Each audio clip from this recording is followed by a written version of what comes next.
Hello everybody. First of all, if you can hear the sounds of like choral singing, I live near a church and it's a Sunday. So enjoy the dulcet tones of the church. Okay, so you can tell by the title what we're going to talk about, so let's just get into it.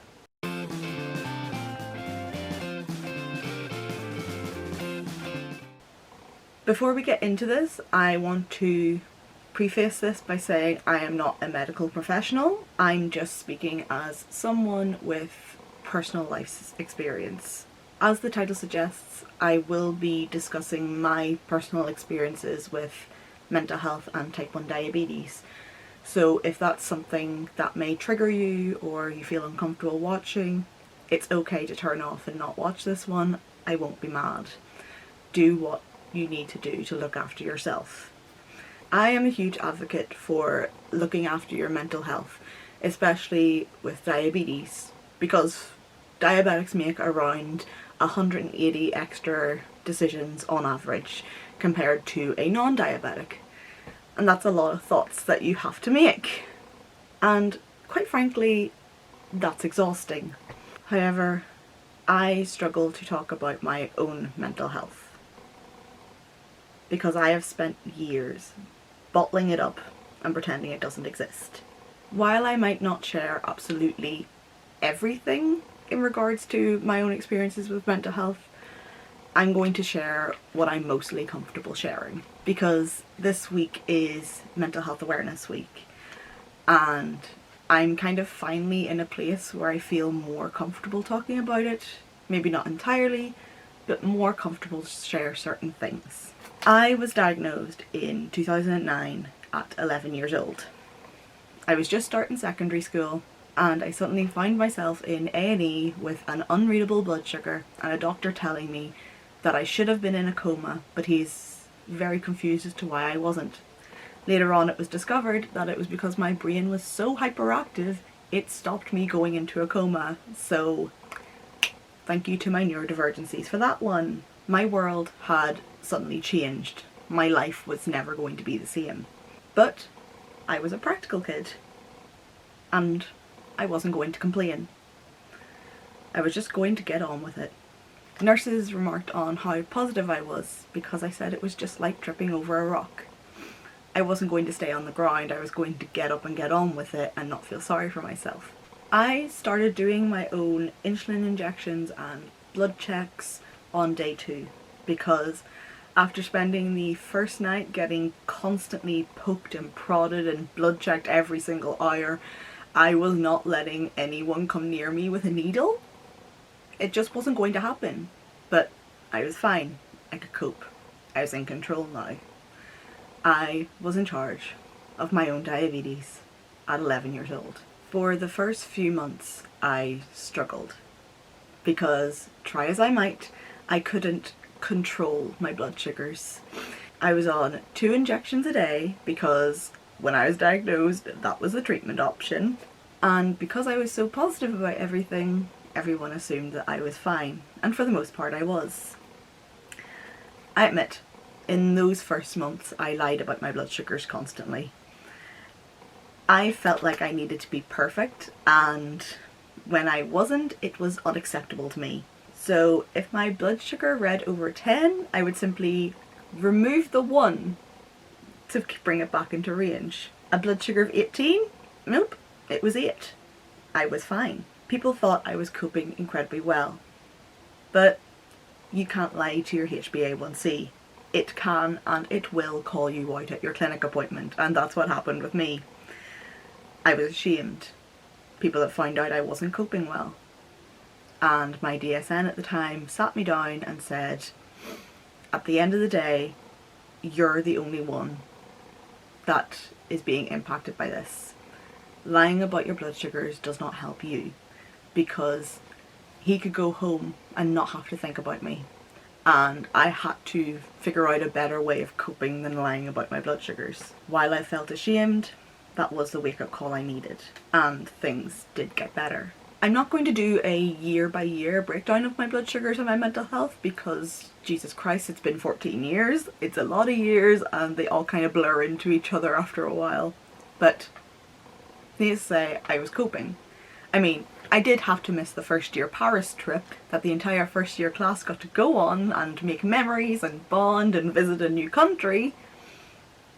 But I had to make that decision that I wasn't going to go because I was too newly diagnosed and I didn't trust that I could manage my blood sugars on that trip. That was the first instance in which it was clear to me that I had grown up earlier than I wanted to, because I had to worry about my health and make a decision to not go.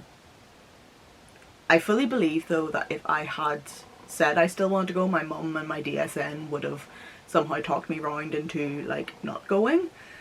But at the end of the day, it was my decision to make. However, on the return back home, the class did get stranded at Liverpool for a few days due to snow. So I think I dodged a crisis. And I also got a DSI out of the refund money, so I really think I got the better end of the deal here. I was lucky enough to go to diabetic camp until the age of 15, 16. It's exactly how it sounds. You take a group of young diabetics, you put them into some like lodge in the mountains for a week. You take away their phones, you limit their access to sugar, and you make them exercise.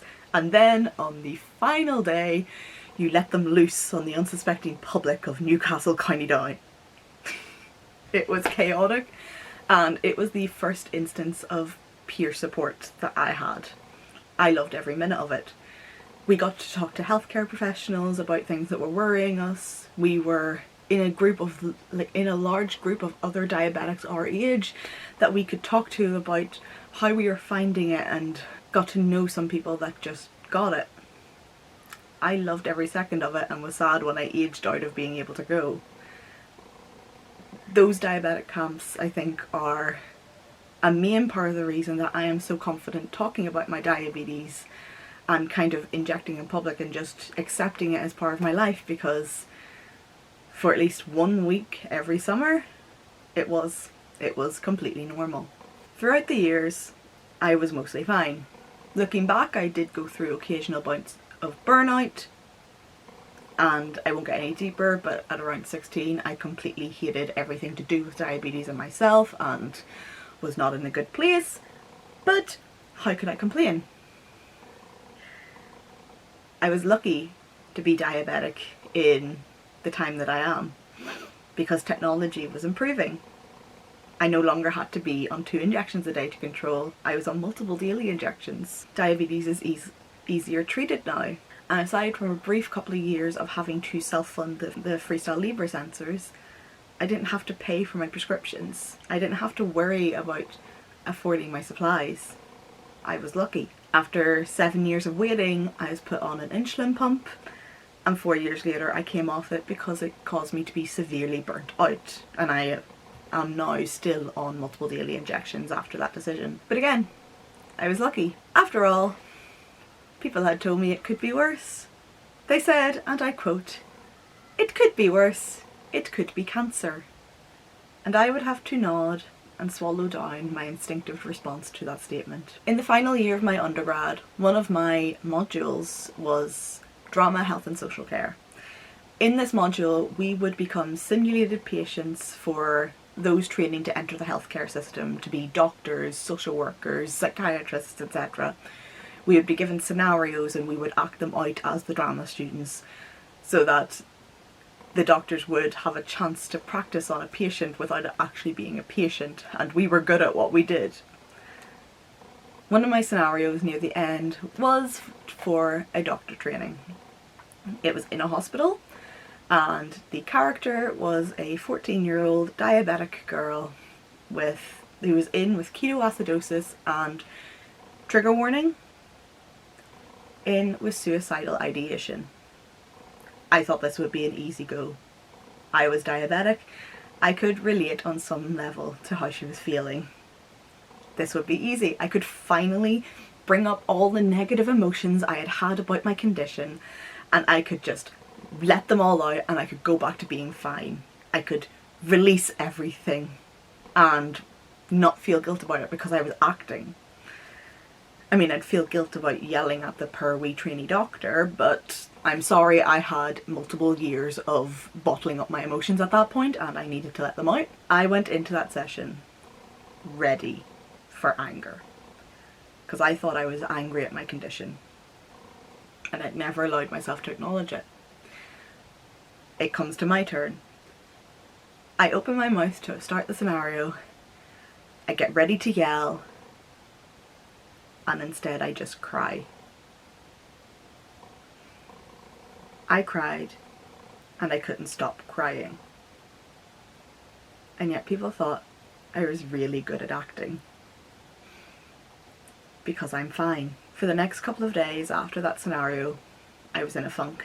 Because for the first time since I was diagnosed, I had finally acknowledged that I am not okay. I was not fine. And don't get me wrong, it's not as if I've walked through all my years since diagnosis as this happy robot. I have been sad, but I never fully acknowledged how not okay I was. And once I had unscrewed those bottles and emptied out all those feelings, there was no way I could get them back in those bottles. It was like I'd squeezed out the toothpaste, and you can't get that back in the container. I couldn't push all those feelings back. I couldn't pretend anymore. A few weeks after that, I spoke in Stormont at the launch of the Diabetes UK's It's Missing campaign, a campaign that focused on the missing psychological support in diabetes clinics. I felt kind of like a fraud because I'd only just recently admitted to myself how not okay I was, and I thought I wasn't deserving to speak of my experiences, but I did it anyway. Still fragile. At that event, one of the youth coordinators in the Northern Ireland branch approached me and asked me if I was interested in joining a diabetes youth support project. It was just newly created, we'd be working on it from the ground up, and it would be focusing on things I had talked about in the launch. That group was the Our Lives, Our Voices project. I have been with it since essentially day one, and I am so proud of everything we created. We created a wellbeing programme working with Action Mental Health and Where and I, two amazing mental health charities for young people. We worked with Kids in Control and created a film called We Are Type 1.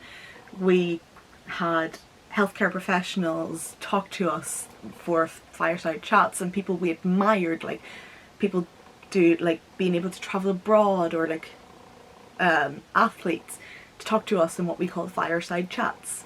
And we had peer support drop-in sessions, both in person and online, and in-person meetups, at least before the pandemic. We're just slowly reaching back into doing that. This project saved me from the dark thoughts I'd been having, and it got me back to being able to look on the bright side. Because hey, diabetes was shit, but the peer support element of it made it worth it, and I could do this again. This project has now fallen under the nationwide scheme of the Together Type 1 programme, and I highly encourage everyone to look out in their local area, because in the UK it is nationwide.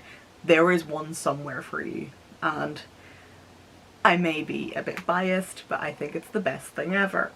All of this to say is looking after your mental health, especially as a diabetic, is hugely important. Being burnt out is not shameful. It's natural. You are doing the work of an organ. You never asked for this job, and you are in it for life. There is no escaping. But it's not all bad.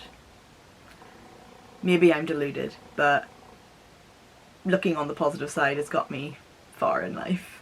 And now that I can acknowledge when I'm having bad days and I allow myself to have those bad days, things have gotten way better.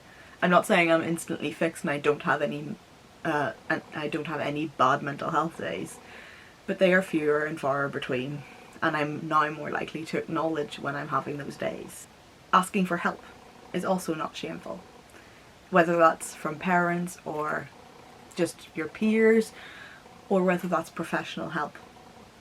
I myself got therapy for fear of going hypo after I had a bad low blood sugar that lasted for 6 hours and ended in me having to go to A&E and get an IV drip put in because I was severely dehydrated and nauseous, and phew, it was not a good time. I'll save that story for another video, but let's just say I still kind of have a lasting fear of being physically sick and worry about having a low blood sugar. It's something I'm still working on. Mental health support is so important and required. Peer support is integral. Having people that just get it helps. This video is a little all over the place because I'm still nervous to talk about my mental health, because regardless of how open I am about everything, mental health is still kind of taboo to talk about, and I wish it wasn't. But I'm getting better at it.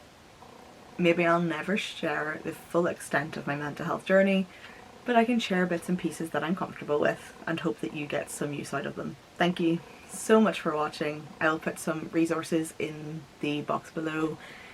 Do subscribe if you want to hear more from me, and I will see you all next time. Bye.